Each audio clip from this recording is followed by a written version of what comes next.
मित्रों,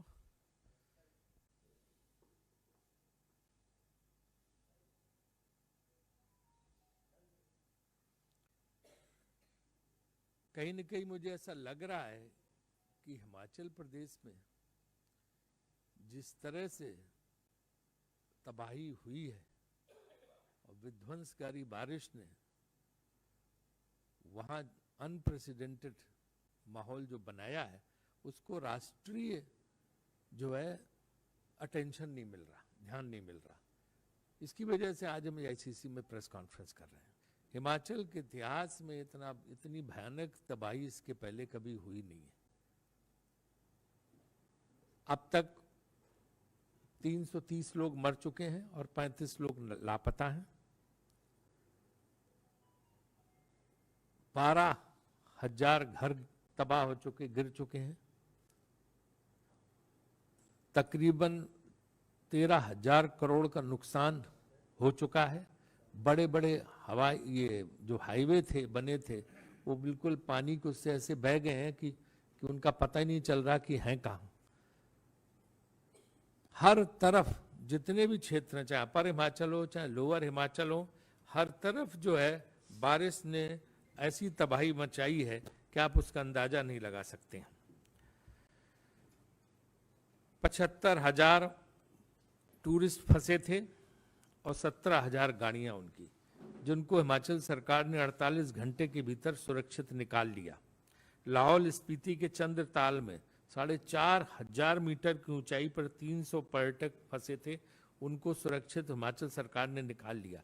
पूरी रात मुख्यमंत्री सुक्खू जी, उप मुख्यमंत्री मुकेश अग्निहोत्री, सारे मंत्री रात भर उन्होंने बारिश में जुट के और सारे अधिकारियों ने मिलकर और कर्मचारियों ने मिलकर इन सबको निकाला। राज्य सरकार अपनी तरफ से पूरा प्रयास कर रही है, लेकिन तबाही रुकने का नाम नहीं ले रही। पहले जो है 7 से 15 जुलाई तक बारिश हुई, इसका 10 से 14 अगस्त के बीच, और अभी चल रही है। अपर हिमाचल बचा हुआ था, अपर हिमाचल में भी भयानक तबाही आ गई बारिश से, बादल फटने से सब जगह। सेब का सीजन चल रहा, किसानों की फसल बिल्कुल बागवानों की तैयार है, लेकिन उसको लाने के रास्ते नहीं है। तो यहाँ पे हम जो है आज ये प्रेस कॉन्फ्रेंस में भारत सरकार से अनुरोध कर रहे हैं, मांग कर रहे हैं कि एक तो इसको राष्ट्रीय आपदा घोषित करनी चाहिए, नेशनल कैलेमिटी हिमाचल प्रदेश का। इस unprecedented situation, it has never happened in the history of Himachal. और जिस तर्ज पर उत्तराखंड में केदारनाथ की जब वो केदारनाथ मंदिर की तबाही जो हुई थी, और जिस तरह से जब भुज में भूकंप आया तो जो तबाही थी, उस तर्ज पर हिमाचल को केंद्र सरकार को पैकेज देना चाहिए राहत का। हम 10,000 करोड़ के पैकेज की मांग कर रहे हैं, राष्ट्रीय आपदा घोषित करने की मांग कर रहे हैं।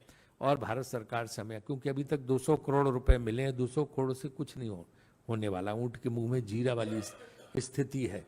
और क्योंकि वहाँ तबाही ज़बरदस्त है, सबको पता है। और देश के भी सारे लोगों से मैं अपील करता हूँ कि जो जहाँ से मदद दे सके उसको हिमाचल को मदद देनी चाहिए। और लोकसभा अध्यक्ष और राज्यसभा सभापति दोनों लोगों से अनुरोध है कि सांसदों को भी, जिस तरह से सुनामी के वक्त और भुज के वक्त उन्होंने छूट दी थी कि लोग सांसद निधि से पैसा दे सकते हैं, तो सांसद निधि से भी पैसा देने की छूट जो है वो जो है चेयरमैन राज्यसभा और स्पीकर लोकसभा को देनी चाहिए, ताकि लोग उससे भी अपना पैसा जो सांसद देना चाहें वो हिमाचल में दे सकते हैं। क्योंकि यहाँ पे आप लोगों को वहाँ के दृश्य का पता ही नहीं, और इससे पूरी दुनिया प्रभावित होती है, क्योंकि हिमाचल में इतना फॉरेन टूरिस्ट आता है कि आपको अंदाजा नहीं है। फॉरेन टूरिस्ट जबरदस्त हिमाचल में रहता है, सबसे बड़ा आकर्षण का केंद्र टूरिज्म का वही है। तो इसलिए जो है इससे पूरे विश्व में इसका मैसेज जाता है। तो हिमाचल प्रदेश के उसके लिए हम आप लोगों के जरिए ही मांग कर रहे हैं कि हमें 10,000 करोड़ का पैकेज दिया जाए, राष्ट्रीय आपदा घोषित की जाए। अभी तक केंद्र सरकार से 2 टीमें वहाँ पे जा चुकी हैं, उन्होंने नुकसान का आकलन कर लिया है। और जो वहाँ के डिजास्टर मैनेजमेंट के रूल हैं, उसके हिसाब से 10,000 रुपये किसी का घर टूट जाए गिर जाए तो दिया जाता है, उससे काम नहीं चलने वाला। राज्य सरकार 1 लाख रुपए कम से कम दे रही है, अपने नियमों में परिवर्तन करके 10 गुना तक बढ़ा रही है, क्योंकि किसको जो है, और जो घर उस तरह से टूटा उसको 1.25 लाख रुपए का प्रावधान है। पूरी तरह ध्वस्त घर को जो है वो 1.25 लाख का प्रावधान और बाकी को 10,000 रुपए का प्रावधान है। उससे तो कुछ वहाँ होने वाला नहीं, पहाड़ों में कहाँ ही होता है। तो इसलिए जो है, और छत्तीसगढ़, राजस्थान, कर्नाटक, हरियाणा की सरकारों ने हिमाचल प्रदेश को आर्थिक सहायता दी है, बाकी राज्यों को भी देना चाहिए। और भारत सरकार को 10,000 करोड़ का पैकेज केदारनाथ त्रासदी और भुज त्रासदी के आधार पर देना चाहिए, और इसको जो है राष्ट्रीय आपदा घोषित करनी चाहिए। यही आप लोगों के जरिए हम मांग कर रहे हैं। और गडकरी जी ने भी जो है जायजा लिया है कि किस तरह वहाँ सड़कें डैमेज हुई है। उनसे भी हमारा आग्रह है कि वो जो है इस पे वहाँ सड़कों के पुनर्निर्माण का जल्दी से जल्दी प्रयास शुरू कराएं। गृह मंत्री जो है, जो वो आपदा जो डिजास्टर मैनेजमेंट है उसको देखते हैं, उनसे है कि जो है हमें स्पेशल पैकेज दे के जो है वहाँ राहत प्रदान की जाए। माननीय प्रधानमंत्री जी से भी यही आग्रह है कि वो करें। और आज वैसे भी आज का दिन जो है वो जो है मनरेगा लागू हुआ था, जिसमें आम लोगों की सहायता के लिए मनमोहन सिंह सरकार ने लागू किया था, वो दिन है। तो आज उसी दिन हम प्रार्थना कर रहे हैं कि हमें हिमाचल के लोगों को भी जो है इस बाढ़ और इससे जो है तबाही से मदद के लिए जो है भारत सरकार पैकेज दे। इसके लिए मैंने प्रेस कॉन्फ्रेंस रखी थी।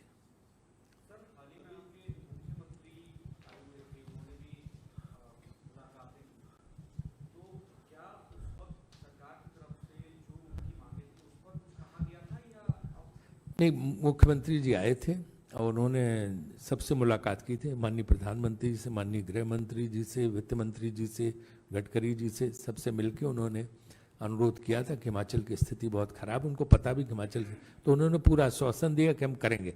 लेकिन वो अभी तक हुआ नहीं, तो जितनी जल्दी हो जाए उतना अच्छा है।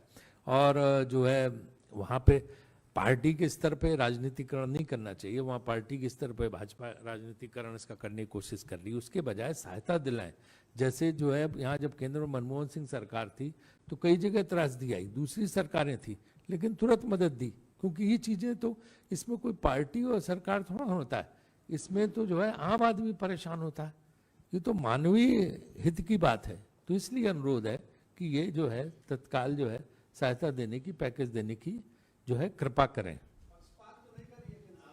अभी तक हम ये कह नहीं सकते, क्योंकि ये हम तो अभी मांग रहे हैं, तो हम तो अनुरोध कर रहे हैं कि जितनी जल्दी से जल्दी वो देने की वो करें। सर, अभी आपने कहा कि जो अटेंशन हिमाचल की त्रासदी को मिलना चाहिए था केंद्र सरकार की तरफ से, वो नहीं मिल रहा है। क्या इसके पीछे ये वजह है, जबकि मुख्यमंत्री और खुद बीजेपी के राष्ट्रीय अध्यक्ष वहां पे गए, उनका प्रदेश भी है? मैंने क्या कहा आपको, क्या मतलब क्या ये इलेक्टोरल जो रिजल्ट आया था उसका आप मानते हैं कि उसका असर है कि हिमाचल के साथ भेदभाव किया जा रहा है? मैं इसका कोई राजनीतिकरण नहीं करना चाहूंगा। मैंने कहा कि पूरे देश का टेंशन जो होना चाहिए हिमाचल की इस त्रासदी की तरफ, केंद्र सरकार नहीं, देश का। केंद्र सरकार के पास तो हम स्वयं गए, मुख्यमंत्री स्वयं गए, सारे मंत्री गए वहां पे, वो तो कह ही रहे हैं जो पूरे देश का टेंशन होना चाहिए। जिस तरह से सब कारपोरेट देने लगे थे सब जगह, सुनामी पे भी और जो है इसमें भुज की त्रासदी पे भी, वो कारपोरेट भी उस तरह से कोई मदद नहीं कर रहे, कोई आके, कोई माहौल नहीं। जिस तरह से उसमें तो बॉलीवुड से लगा के वो हर व्यक्ति लगा हुआ था, इसमें इसलिए आप लोगों की मदद ले रहे हैं क्योंकि आप लोग राष्ट्रीय पत्रकार हो, आपके जरिए पूरे देश में बात जाएगी। पूरे देश के, बाकी देश के लोगों का कोई ध्यान ही नहीं उस तरफ, हिमाचल के उसी तरफ। इसलिए इसको राष्ट्रीय स्तर पर उठा के हम ये चाहते हैं ताकि लोगों का टेंशन आए और वो जो है हिमाचल प्रदेश के लोगों की मदद करें। और केंद्र सरकार से तो हमने 3 मांगे की हैं, 2 मांगे। एक, इसको राष्ट्रीय आपदा घोषित करो, दूसरा जो है 10,000 करोड़ का पैकेज इसका दिया जाना चाहिए, और तीसरा जो है लोकसभा और राज्यसभा के जो हमारे सभापति हैं और अध्यक्ष हैं, वो जो है इसको सांसद निधि से की भी, तो हर तरफ से, मतलब सब तरफ से हिमाचल की मदद होनी चाहिए, वरना विकराल स्थिति है। आपको पता है कि हिमाचल प्रदेश में तो बहुत कम बजट होता है, बहुत कम पैसा होता है, उतने आय के स्रोत नहीं है। तो इस सिचुएशन में जो है ये बहुत जरूरी हो गया है कि पूरे देश को लोग हिमाचल की मदद करें। ये बहुत बड़ा पर्यटक स्थल है, धार्मिक जितने बड़े बड़े मंदिर हैं वो सब वहाँ हैं, तो लोगों को खुले हाथ से हिमाचल की मदद करनी चाहिए। ये मेरा आप लोगों के जरिए देश के लोगों से आग्रह है। राजीव जी, राहुल गांधी जाने वाले थे पहले हिमाचल, उनका कार्यक्रम बन रहा था, लेकिन वो लेह लद्दाख चले गए और उस वक्त सुरक्षा कारणों से, और ये बताया गया कि मौसम की वजह से नहीं जा पाए। मौसम की वजह से, क्योंकि वहाँ मौसम में लगातार बारिश के प्रेडिक्शन थे और ये जो तूफान के प्रेडिक्शन थे, बारिश तूफान जिसको बोलते हैं, इसलिए वो जो है वो प्रोग्राम आधिकारिक रूप से तो नहीं आया था, तो वो फिर जाना संभव नहीं था किसी के लिए भी। अब आने वाले समय में जाएंगे वो? ये तो उनको तय कर, उनको पता होगा, उनके ऑफिस को मुझे आइडिया नहीं। Sir on another matter, sir Chandrayaan आज लैंड होने वाला है। चंद्रयान पर मैं इतनी कह सकता हूँ कि हम इसकी सफल लॉन्चिंग की कामना करते हैं। हमारा मिशन सक्सेसफुल हो। मनमोहन सिंह जी की सरकार ने चंद्रयान की शुरुआत की थी, इसका प्रोजेक्ट की, आगे की सरकार ने इसको आगे बढ़ाया, बहुत अच्छी बात है। हम जो है हमारे देश के वैज्ञानिकों को इसके लिए बधाई देना चाहते हैं और हम यही ईश्वर से कामना करते हैं कि भाई सफलता पूर्वक ये मिशन पूरा हो। हम सब लोग जो है इसकी खुशी में शामिल होंगे अगर ये सफलता पूर्वक हो जाए, बस इसी का इंतजार कर रहे हैं। और हमारे वैज्ञानिकों को बहुत बहुत धन्यवाद। और ये जो चीज़ साइंस और टेक्नोलॉजी है, कोई सरकार शुरू करे, सब सरकारें इसको आगे बढ़ाती हैं। तो इसलिए जो है इसमें हम किसी की ना आलोचना वगैरह के उसमें नहीं बिल्कुल पढ़ते हैं। हम सब सरकारों की सराहना करते हैं जो विज्ञान और उससे जुड़ी चीज़ों को आगे बढ़ाते हैं, और ये एक वैज्ञानिकों का प्रयास होता है, प्रयास सफल हो, यही हम चाहते हैं। सर चंद्रयान से जुड़ा ही सवाल है सर।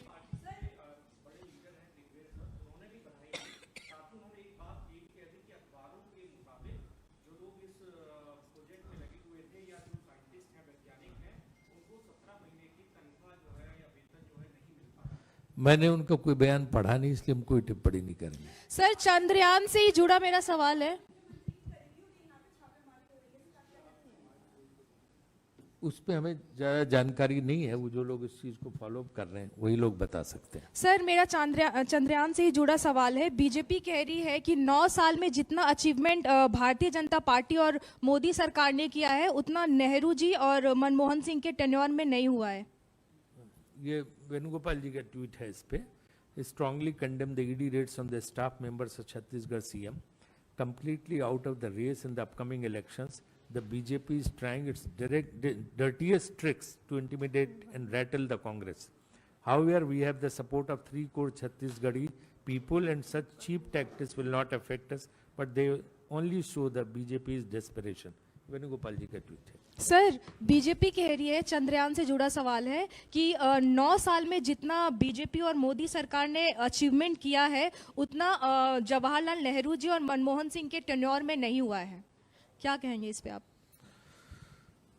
भाई मैं तो यही कह सकता हूँ इस पे कि 2014 के पहले भी भारत था, भारत में बहुत चीज़ें थी, सारे प्रधानमंत्रियों का योगदान था, चाहे नेहरू जी हों, चाहे नेहरू जी के बाद जो है शास्त्री जी हों, चाहे उसके बाद गुलजारी लाल नंदा हों, चाहे इंदिरा गांधी जी हों, चाहे उसके बाद जो है मोरारजी देसाई हों, या चौधरी चरण सिंह हों, या उसके बाद जो है चंद्रशेखर जी, फिर पीवी नरसिम्हा राव जी, फिर जो है देवगौड़ा जी, फिर इंद्र कुमार गुजराल जी, फिर बीच में राजीव गांधी जी और इंद्र कुमार गुजराल, फिर पीवी नरसिम्हा राव जी के बाद वो लोग आए, इसका डॉक्टर मनमोहन सिंह, अटल बिहारी वाजपेयी। तो भाजपा वाले तो अटल बिहारी वाजपेयी, इंदिरा जी का तो लिया ना, इंदिरा जी, अटल बिहारी वाजपेयी जी का भी नाम नहीं लेते, उनको भी कुछ शुरू है नहीं। तो हम इसके लिए क्या करें कि देश में अगर 2014 से पहले कुछ था ही नहीं, सिर्फ जंगल था, न ट्रेन थी, न जहाज थे, न पुल थे, न रेल पटरी, तो कुछ था ही नहीं उसके पहले, न कैमरे थे, कुछ था ही नहीं, न फोन थे, न कुछ नहीं थे, तो हम क्या करें। अटल जी ने भी ये जो सड़कों का जाल बिछाने का काम है अटल जी की सरकार में शुरू हुआ था, है ना। कोई किसी चीज़ का जब श्रेय किसी को नहीं दूँ, भाजपा की ये लोग, भाजपा के तमाम लोग ये बात नहीं कहते जो पुराने समझदार, ये एक वर्ग है जो ये चलाता है इसको, और उनको नहीं पता, ऐसा करके वो अपने ही जो सरकारों को कोस रहे हैं। तो हर एक का, सारी सरकारों का एफर्ट है, और उस चीज़ को चाहे वो फॉरेन पॉलिसी हो चाहे डेवलपमेंट की पॉलिसी हो। मुझे याद है कि एक बार प्रेस कॉन्फ्रेंस में स्पेन में सवाल नरसिम्हा राव जी से हुआ था, उन्होंने कहा था कि process of economic reforms is irreversible, कोई भी सरकार इसको वापस नहीं लौटा सकती है। तो उसी तरह से होता है कि नीतियाँ जो है, चाहे वैज्ञानिक प्रयास हों चाहे आर्थिक प्रयास हों, आर्थिक, ये हर सरकार आगे बढ़ा के ले जाती है, उसको अपना मेरा तेरा नहीं करना चाहिए, ये मेरा कहने का।